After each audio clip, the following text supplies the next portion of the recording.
Egaa hundi keessan akkam jirtu asirraan xiqqoo haasa'uu kanan barbaadeef waa'ee dhabamuu abbaa keenya Dabbasaa Guyyoo Saffaroo laalchisee gadda nutti dhagahame.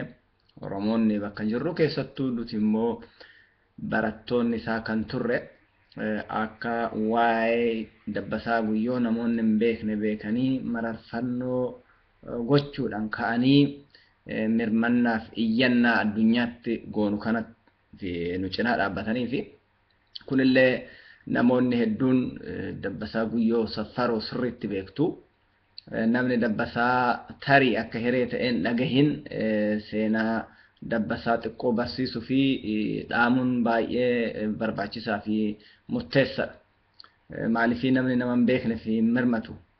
Dabbasaa Guyyoo Saffaroo jaarsa Booranaa kan naannoo Taltalleetti dhalatee achumaan Yaaballootti guddatee dirreerran bara dheeraa jiraatee waa'ee gadaa Oromoo, waa'ee gadaa keessattuu Booranaa, seenaa Oromoo bal'oo barachuudhaan egaa akka hiree gara waggaa 35 dura karaa Keeniyaa ce'uudhaan achi jiraachaa ture.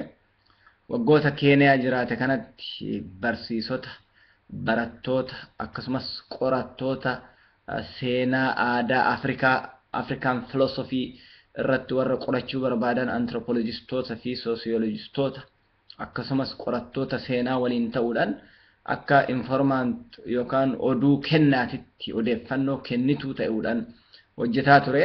Hayyoonni hedduun isarraa qorannoo godhanii jiru. Qorannoo kana keessatti inni ofii isaatii kitaaban barreessin malee kitaabotii hedduun yoo barreeffaman maqaa Dabbasaa Guyyoo dhahanii eeruudhaan jechuudha. Egaan Dabbasaa Guyyoo akka barsiisaa tokkootitti warra barsiise keessaa ani tokko Keeniyaa Naayiroobitti waggaa 15 dura waggaa tokkoo fadhakkaadhaaf barachuudhaan eebbifamne gadaa Oromoo baranne. Jaarsi kun beekumsi isaa nama daangaa hin qabne, namoota seenaa guyyaa guyyaa isaanii waliin bakkaa fi akkaataa itti ta'e wajjin yaadachuu danda'u.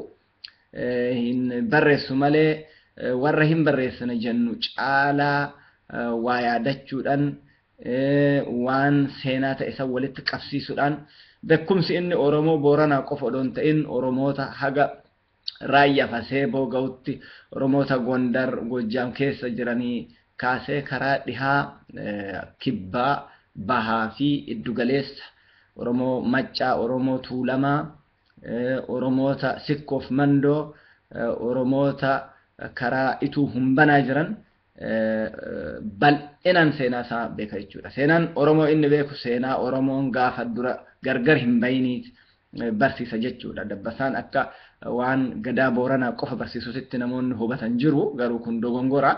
Ani akka nama isa bira taa'ee yeroo dheeraaf isa dhaggeeffatee tokkotti beekumsi inni Oromoota bira darbee saboota biraatiifuu bal'inaan qabu baay'ee na dinqisiisee jira. Dabbasaa Guyyoo yeroo dheeraan barsiisaa ture. Aadaan badde akka deebitu malee amantiin tokkichi babal'atee amantii biraa akka dhuunfatu miti. Kanaaf warri isa dhaggeeffattan hin beektu. Dabbasaa Guyyoo amantii kamirraa jibban qabu. Kanaaf ragaa kan ta'u Dabbasaan haadha manaa warra fuudhe keessaa 2 dubartii Islaamaa ta'uu isaanii anuu nan beeka.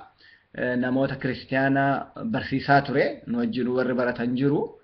Kanaaf Dabbasaan addunyaa tanaaf nagaan akka bu'u nama labsaa ture jechuudha.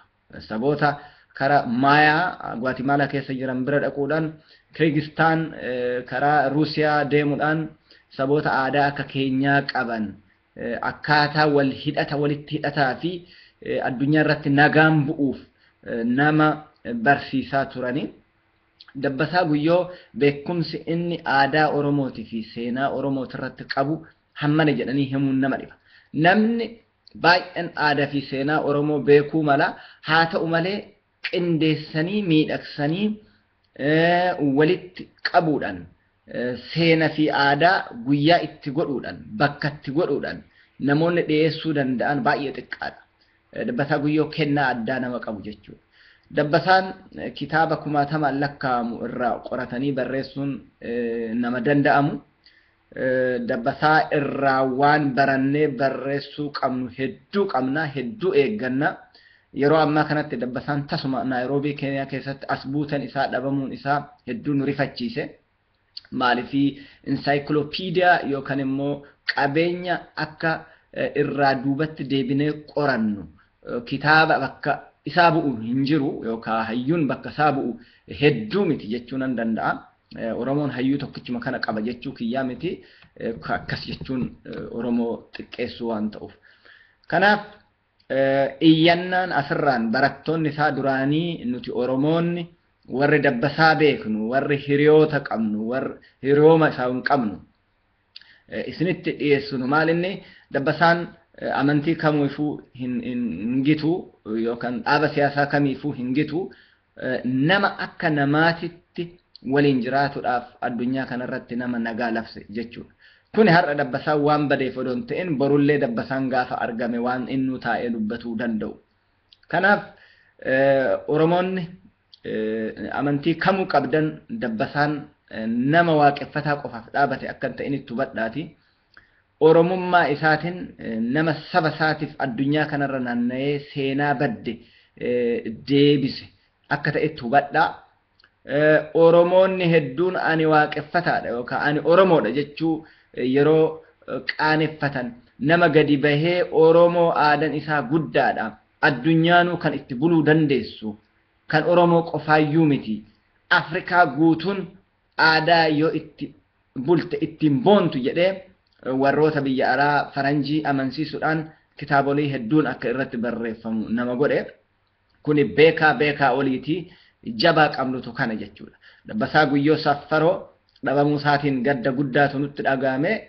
Kanaafuu bakka jirru xalayaa mootummoolee biyya keessa jirruutitti barreessuudhaan keessattuu mootummaa Keeniyaatitti barreessuudhaan dhiibbaa akka goonu namni martuu wal eeguu odoon ta'in hawaasotiin waldaaleen amantii waldaaleen gargaarsaa akka ilma namaa tokkootitti namni jirru bakka maraa akka sochii goonu isin gaafanna.